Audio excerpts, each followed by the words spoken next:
என்னடா யாருமே காணோம்? என்னன்னு தெரியலையே. என்னடா இங்க யாருமே காணோம்? 10 மாசத்துல தண்ணி எடுக்க கூடாதா இங்க? எதுக்கு? இதெல்லாம் கம்பெனி இடமா, புதுசா கம்பெனி வரப்போதான். அதை பத்தி பேசதான் பஞ்சாயத்து கூட்டியிருக்காங்க. நானும் அங்கதான் போறேன். தண்ணி எடுத்து சீக்கிரம் வாங்க. நம்ம அங்க போய் மட்டும் என்னடா மாத்த போறோம்?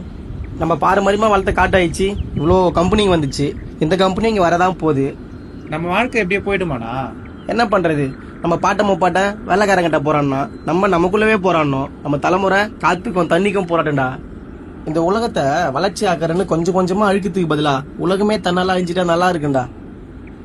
எங்க ஆடு மேய்ந்த காடு, எங்க மாடு மேய்ந்த காடு, மானும் மழிலுமாய் மகிழ்ந்து வாய்ந்த காடு, மானும் மழிலுமாய் மகிழ்ந்து வாய்ந்த காடு.